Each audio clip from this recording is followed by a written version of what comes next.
విలీనమా గుర్తింపు సంఘం ఎన్నికల ఆర్టీసీ యూనియన్ల తర్జన భర్జన విలీనం వైపే మెజారిటీ మొగ్గు అంతే కదా. విలీనం అయితేనే కొంత ఎలాంటి ఇబ్బంది ఉండదు. కానీ ఇక్కడ కన్ఫ్యూజన్ ఏంటంటే ఎన్నికలకు మరికొన్ని యూనియన్లు పట్టు. వచ్చే నెల 1న సీఎం రేవంత్ రెడ్డి కలవనున్నటువంటి జేఏసీ నేతలు విలీన ప్రక్రియను ముందుగా ప్రారంభించాలని కోరే ఛాన్స్. యూనియన్ నేతల ఫిర్యాదులపై వెంటనే స్పందించాలి. అన్ని డిపోల మేనేజర్లకు ఆదేశాలు. సో ఇక్కడ ఎన్నికలు పెట్టాలా వద్దా అనే దానిలో కొంత కన్ఫ్యూజన్ అయితే నెలకొన్నట్టుగా చాలా స్పష్టంగా తెలుస్తోంది. సో ఇప్పుడు మరి ప్రభుత్వాల విలీనం అయితే ఎన్నికలు ఉంటాయా, ఇదో కన్ఫ్యూజన్ ఉంది.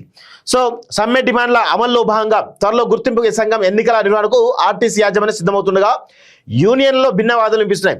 విలీనం వైపే మెజార్టీ యూనియన్ల మొగ్గు చూపుతుండగా మరికొన్ని యూనియన్లు మాత్రం ముందు గుర్తింపు సంఘం ఎన్నికలకే పట్టుబట్టాలని భావిస్తున్నాయి. విలీనం పూర్తయితే ట్రేడ్ యూనియన్ల అవసరమే లేదనేది మొదటి పక్షం వాదన కాగా విలీన ప్రక్రియ కమిటీ పరిశీలనలో ఉందని, ఇది ఎంతకాలం పడుతుందో తెలియదని, గుర్తింపు సంఘం ఎన్నికలు జరిగితే విలీనం విషయంలో ప్రభుత్వంపై ఒత్తిడి కొనసాగించవచ్చు అనేది రెండో పక్షం వాదన. మరోవైపు గుర్తింపు సంఘం ఎన్నికలను నిర్వహించడం ద్వారా కీలకమైన డిమాండ్ను నెరవేర్చినట్టు అవుతుందని అటు ప్రభుత్వం ఇటు యాజమాన్యం భావిస్తున్నది.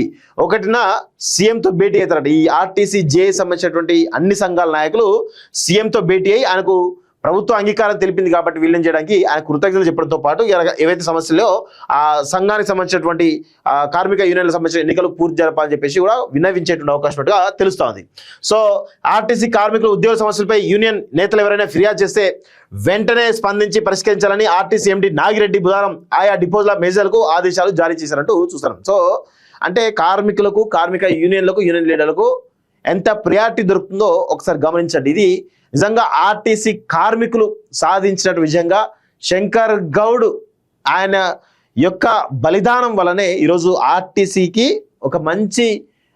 కార్మికులకు ఒక మంచి అవకాశం వచ్చిందనేది చాలా స్పష్టంగా అర్థమవుతోంది.